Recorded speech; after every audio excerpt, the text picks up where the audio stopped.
क्या हम अपनी हिस्ट्री एंड साइंस को भूल चुके हैं?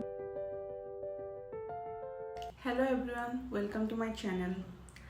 आज हम एक ऐसे इंसान के बारे में बात करने जा रहे हैं जो आई थिंक वर्ल्ड का one of the oldest scientist and mathematician थे। जब पूरी दुनिया मीथ से कंट्रोल होता था, उस टाइम इन्होंने हर मीथ के पीछे का साइंटिफिक बैकग्राउंड एक्सप्लेन करने का कोशिश किया था। बट अनफॉर्चुनेटली आज हम लोग उनको भूल चुके हैं।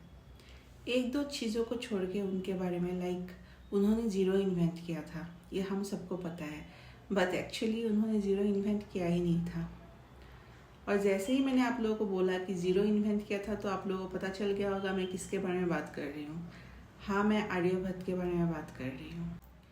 476 CE में उनका जन्म हुआ था। उनका बर्थ प्लेस एक डिबेट का टॉपिक है। बहुत सारे लोगों के हिसाब से उनका जन्म हुआ था आशमाका रीजन में, और बहुत सारे लोगों के हिसाब से पाटलिपुत्र में, जो आज का पटना है। उनके अर्ली लाइफ के बारे में बहुत सारे इन्फॉर्मेशन तो अवेलेबल नहीं है, मगर एक बात श्योर है कि वो गुप्ता एम्पायर के गोल्डन एज में जीते थे। उस टाइम पे India science, mathematics and astronomy का ग्लोबल सेंटर हुआ करता था, और पाटलिपुत्र में रह के, जहाँ पे यूनिवर्सिटीज एंड ऑब्जर्वेटरीज था, आर्यभट्ट को स्काई एनालिसिस करके मैथमेटिक्स डेवलप करने का रेयर एक्सपोजर मिला था। उन्होंने बस 23 ईयर के एज में एक बुक लिख लिया था जिसका नाम है आर्यभटिया। ये बुक संस्कृत के पोएम में लिखा गया था ताकि मैथमेटिकल कैलकुलेशंस याद रखना इजी हो।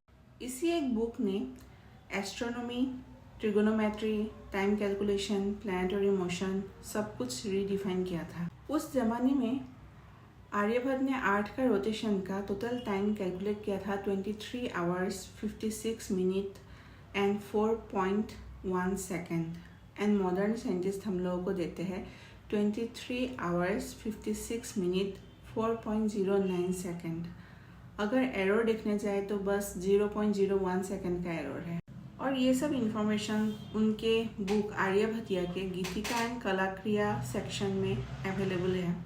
जब हम लोग स्कूल में ट्रिगोनोमेट्री पढ़ रहे थे तो हम लोगों को लगा था कि ये एक ग्रीक डिस्कवरी है, बट आर्यभट्ट ने sine, cosine, first known sine table के बारे में उन लोगों से बहुत साल पहले ही हम लोगों को दे दिया था। 499 CE में उन्होंने इसको एक्सप्लेन किया था। गणितापदा एंड दशा गीतिका चैप्टर में इसके बारे में मेंशन्ड है। GPS, satellite and space mission, आज ये सब कुछ उसी मेन फार्मूला के ऊपर डिपेंड करता है। आर्यभट्ट ने उस टाइम पे डेसिमल प्लेस वैल्यू सिस्टम भी यूज़ किया था, जहाँ नंबर की वैल्यू उसकी पोजीशन से डिसाइड होता था। इसके बिना large calculations of astronomy and modern mathematics possible ही नहीं है।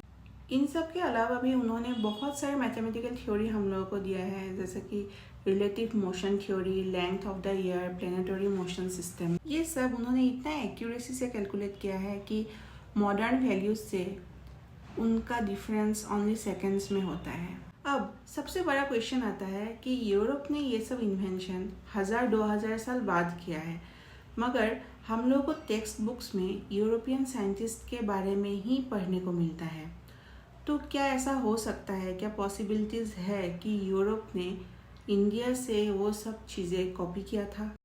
इसका बैकग्राउंड का स्टोरी बहुत लंबा है।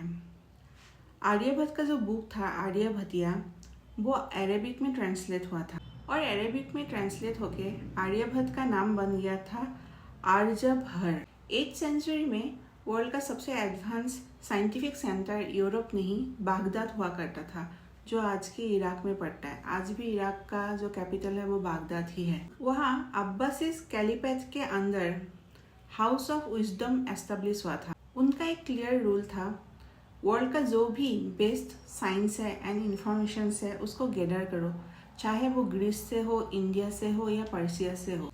अरब्स को चाहिए था accurate calendar, prayer timings, direction calculation and navigations, और इंडियन एस्ट्रोनॉमी इन सब में एक्सेप्शनली स्ट्रॉन्ग था, और इसीलिए संस्कृत टेक्स्ट को अरेबिक में ट्रांसलेट किया गया था। यहाँ एक इम्पोर्टेंट हिस्टोरिकल क्लियरिटी ज़रूरी है। आर्यभटिया का word by word Arabic manuscript आज अवेलेबल नहीं है, और अवेलेबल नहीं है इसका मतलब ये नहीं कि ट्रांसलेट नहीं हुआ था। 9th सेंचुरी के एक बहुत ही फेमस मैथमेटिशियन अल ख्वारिज़मी, जिन्होंने हम लोग का एल्गोरिथम दिया है, उनका एक बुक है जिज़ अल सिंध हिंद। सिंध हिंद का संस्कृत मतलब है सिद्धांत। इस किताब में Indian sine table, Aryabhatta style planetary calculations, decimal place value system, ये सब डायरेक्टली मेंशन है। और modern historian like David Pingree, वो लोग भी इसको कंफर्म करते हैं कि हाँ, ये सब इंडियन आर्यभट्टिया से आया है। अगर एक स्कॉलर है जिन्होंने आर्यभट्ट का नाम लेके उनको क्रेडिट दिया है तो वो है अल बिरूनी। वो 11th सेंचुरी के एक पर्शियन स्कॉलर हैं जिन्होंने एक बुक लिखा है और उस बुक का नाम है किताब फी तहकीक माली हिंद, और इसका मीनिंग है इंडिया पर एक क्रिटिकल साइंटिफिक स्टडी।